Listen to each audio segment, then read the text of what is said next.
আসসালামু আলাইকুম। বিডি সংবাদ ৭১ সংবাদে আমন্ত্রণ জানাচ্ছি। আমি সুমি হাসান। শুরুতেই জানিয়ে দিচ্ছি মাওয়া গ্রুপ সংবাদ শিরোনাম।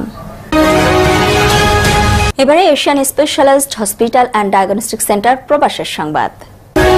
জেদ্দা থেকে সহকর্মী রফিক চৌধুরীর তথ্য ভিডিও চিত্রে দেখুন একটি বিশেষ রিপোর্ট। বিএনপির মহাসচিব বর্ষিয়ান রাজনীতিবিদ মির্জা ফখরুল ইসলাম আলমগীর সস্ত্রীক সৌদি আরবে ওমরাহ পালন করতে আসলে তাকে পবিত্র মদিনায় উষ্ণ অভ্যর্থনা জানান আন্তর্জাতিক বিষয়ক সম্পাদক ও সৌদি আরব বিএনপির আহ্বায়ক আহমেদ আলী মুকিব। এ সময় উপস্থিত ছিলেন সৌদি আরব বিএনপির সিনিয়র যুগ্ম আহ্বায়ক ও যুব দল সভাপতি আলহাজ আব্দুল মান্নান, সৌদি আরব বিএনপির সদস্য সচিব মীর মনিরুজ্জামান তপন, যুবদলের আন্তর্জাতিক বিষয়ক সম্পাদক HR Harunur Rashid Hero, Saudi Arab পশ্চিম অঞ্চল যুবদলের সাধারণ সম্পাদক শেখ মোস্তাক আহমেদ সহ সৌদি আরবের বিভিন্ন প্রদেশের বিএনপি ও অঙ্গ সংগঠনের নেতৃবৃন্দ। একই সাথে মহাসচিব ও সৌদি আরব বিএনপি নেতৃবৃন্দদের সাথে খোলামেলা কুশল বিনিময় করেন। উল্লেখ্য, তিনি ২ মে মদিনা গমন করেন। মদিনায় মসজিদে নববীতে নামাজ আদায় ও নবীজি রওজা মোবারক জিয়ারত ও সকল আনুষ্ঠানিকতা শেষে ৪ মে পবিত্র ওমরাহ পালনের উদ্দেশ্যে মক্কা রওনা করেন। এ সময় মহাসচিবের সফরসঙ্গী ছিলেন আন্তর্জাতিক বিষয়ক সম্পাদক ও সৌদি আরব বিএনপির আহ্বায়ক আহমেদ আলী মুকিব, সৌদি আরব বিএনপির সিনিয়র যুগ্ম আহ্বায়ক ও যুবদল সভাপতি আলহাজ আব্দুল মান্নান, সৌদি আরব বিএনপির সদস্য সচিব মীর মনিরুজ্জামান তপন, কেন্দ্রীয় যুবদলের আন্তর্জাতিক বিষয়ক সম্পাদক HR হারুনুর রশিদ হিরো এবং সৌদি আরব পশ্চিম অঞ্চল যুবদলের সাধারণ সম্পাদক শেখ মোস্তাক আহমেদ। এছাড়াও জেদ্দা মহানগর যুবদলের সভাপতি সোলাইমান ভুট্টো ও সাধারণ সম্পাদক ইকবাল শিকদার, বিএনপি, যুবদল, শ্রমিক দল, জাসাস, স্বেচ্ছাসেবক দলের অসংখ্য নেতাকর্মীবৃন্দ উপস্থিত ছিলেন। তিনি পবিত্র মক্কায় এসে একাধিক ওমরা পালন করেন এবং বিদায় তাওয়াফের পূর্বে তিনবারের প্রধানমন্ত্রী বেগম খালেদা জিয়ার রোগ মুক্তি কামনা এবং দেশ ও জাতির কল্যাণে আরও একটি ওমরাহ পালন করে দোয়া প্রার্থনা করেন। এই সময় সাংবাদিক রফিক চৌধুরীর এক প্রশ্নের উত্তরে তিনি বলেন, এখানে বাংলাদেশি প্রবাসীদের জন্য আমার মায়া হয়। তারা কম বেতনে অধিক পরিশ্রম করে। আমি অনেক প্রবাসীদের সাথে কথা বলেছি, তাদের কথা শুনেছি। এ সময় তিনি বিদেশ ফেরত প্রবাসীদের কল্যাণে রেশন কার্ড, অবসর ভাতা সহ নানাবিধ সহায়তা প্রদানে সরকারকে এগিয়ে আসার আহ্বান জানান। আর বিশেষ করে যখন পবিত্র হেরাম শরীফে নামাজ আদায় করতে যান, তখন রাস্তার দুই পাশে তাকে এক নজর দেখার জন্য সারি সারি লাইন ধরে দাঁড়িয়ে থাকেন প্রবাসীরা। এ সময় তিনি সকল প্রবাসীদের হাত নেড়ে অভ্যর্থনার জবাব দেন। পবিত্র ওমরাহ পালন শেষে ৮ই মে দেশে যাওয়ার কথা রয়েছে। যাওয়ার পূর্বে প্রবাসী ও দেশের নতুন প্রজন্মের জন্য দিয়ে গেছেন বিশেষ বার্তা।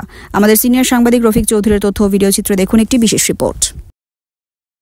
আমাদের বাংলাদেশের একজন অভিসম্পাদিত নেতা, বিএনপির সম্মানিত মহাসচিব, জানেন তিনি গণতন্ত্রের পুনরুদ্ধারে সংগ্রাম করে আসছেন দীর্ঘদিন ধরে।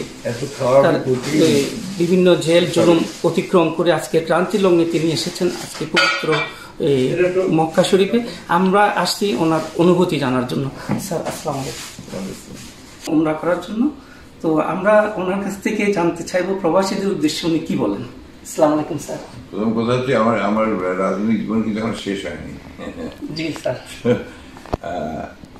আমি এখানে এসেছি, আপনারা প্রবাসী আছেন। আমি বিশেষ করে আপনার মক্কায় যা দেখলাম, এখানে অসংখ্য বাংলাদেশি মানুষ কাজ করেন প্রায় সর্বক্ষেত্রে, বিশেষ করে কাবা শরীফের প্রায় সব জায়গায় আমাদের বাংলাদেশিরা তারা কাজ করছেন। এবং বাংলাদেশের যে অর্থনৈতিক ভিত্তি, সেই ভিত্তি কিন্তু আপনার এই প্রবাসীরাই গড়েছে। এবং এখন যে সেকেন্ড হাইয়েস্ট যে রেমিটেন্স, সেই রেমিটেন্স আসছে কিন্তু আপনার এই প্রবাসীদের আয় থেকে। এবং তবে দুঃখজনক ব্যাপার হচ্ছে যে এই প্রবাসীদের যে ভালোভাবে দেখাশোনা করা, সেই দেখাশোনার কাজ কেউ করে বলে আমি কারোর কাছ থেকে শুনিনি। এবং আমি যেটা শুনেছি সেটা হচ্ছে যে বরঞ্চ তারা বিভিন্নভাবে আমাদের দেশের কিছু আপনার খারাপ মানুষ যারা অন্যায়ভাবে আমাদের প্রবাসীদেরকে বিভিন্নভাবে তাদেরকে প্রতারিত করে এবং তাদের কাছ থেকে বিদেশে পাঠানোর নাম করে অনেক টাকা পয়সা নিয়ে নেয়, যেটা তারা পরে তাদেরকে ফিরে যেতে হয় আবার কোনো কাজ না করে। এগুলো খুবই কষ্টকর, হৃদয় বিদারক। এখানকার আমি যা দেখেছি, এখানে তারা খুবই আন্তরিকভাবে কাজ করছেন। সেগুলো ঠিক যেটুকু তাদের পাওয়া উচিত সেই পুরো টাকাটা তারা পান না, কারণ বিভিন্নভাবে তাদেরকে সেটা তারা বঞ্চিত হয়। এই দিক থেকে আমার মনে হয় যে সরকারের দায়িত্ব হচ্ছে আরও বেশি করে তাদের কল্যাণের জন্য কাজ করা। এবং এখানে আরেকটা বিষয় আমি বলতে চাই যে এখানে যারা একটু স্কিল, আপনার যারা বিভিন্ন পেশায় স্কিল হতে পারবে, তাদের এখানে এখানকার শ্রম বাজারে তাদের মূল্য অনেক বেশি, যেমন প্লাম্বার, কার্পেন্টার, আপনার ম্যাসন, এরা ইলেকট্রিশিয়ান, এদের এখানে খুব প্রচুর প্রয়োজন আছে। কিন্তু আমরা সেইভাবে কি স্কিল ম্যান পাওয়ার এখানে পাঠাই না। দেশে আমাদের এখনো সেই ধরনের যে প্রতিষ্ঠানগুলোকে আমরা সেইভাবে গড়ে তুলতে পারিনি। এই বিষয়ে আরো বেশি করে মনোযোগ দেওয়া প্রয়োজন।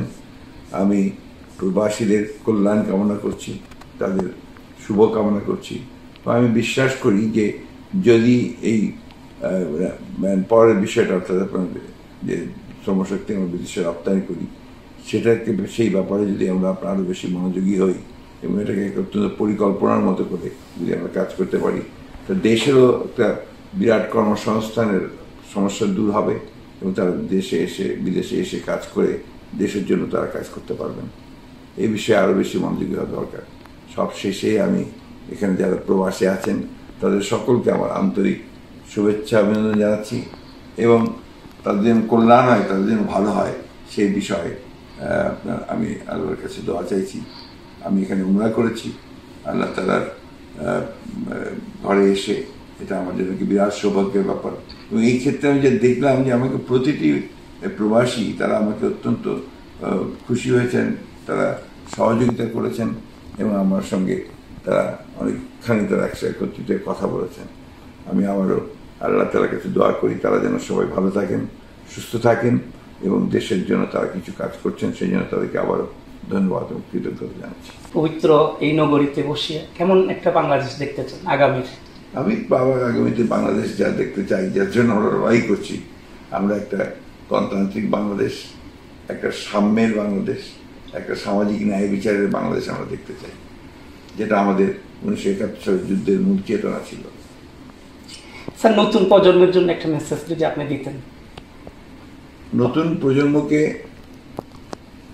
সামনের যুগে যে প্রতিযোগিতামূলক পৃথিবী, বিশ্ব, সেই বিশ্বে টিকে থাকার জন্য তাদেরকে সেই যে ক্যাপাসিটি অর্জন করতে হবে, যোগ্যতা অর্জন করতে হবে এবং সেই জন্যই তাদেরকে কাজ করতে হবে। একই সঙ্গে দেশের কল্যাণের জন্য তাদেরকে এগিয়ে আসতে হবে। দেশের যে কোনো সংকটময় মুহূর্তে তারা যেন এগিয়ে আসতে পারে, আসে এবং সেই ব্যাপারে বিশেষ করে গণতন্ত্রকে একটা প্রাতিষ্ঠানিক রূপ দেওয়ার জন্য আমি মনে করি যে ভবিষ্যৎ প্রজন্মকে অবশ্যই কাজ করতে হবে। ধন্যবাদ স্যার। আজকে কথা বললাম বর্ষিয়ান নেতা, আপনার শ্রেষ্ঠ সন্তান ঠাকুরগাঁয়ে প্রিয় মহাসচিব, তিনি বললেন যে ভবিষ্যৎ প্রজন্মকে তৈরি হইতে হবে একটা নতুন বাংলাদেশ বিনির্মাণে, গণতন্ত্র এবং অন্যান্য সুশাসনকে ঘিরে এগুলোর জন্য নতুন প্রজন্মকে ভূমিকা রাখতে হবে। তার সাথে সাথে প্রবাসীদেরকে উনি বলছেন যে তাদের যে ভালোবাসা তিনি পেয়েছেন সেটি তার একটা মানে অনেক বিশাল একটা পাওয়া। তিনি দেশবাসীর জন্য এবং প্রবাসীদের কল্যাণ কামনা করছেন। তো এ ছিল জেদ্দা থেকে রফিক চৌধুরী। বিডি সংবাদ ৭১-এর প্রবাস সংবাদ এই পর্যন্তই। দেশ ও প্রবাসের নিত্য নতুন খবর পেতে চ্যানেলটি সাবস্ক্রাইব করে সাথেই থাকুন। ধন্যবাদ।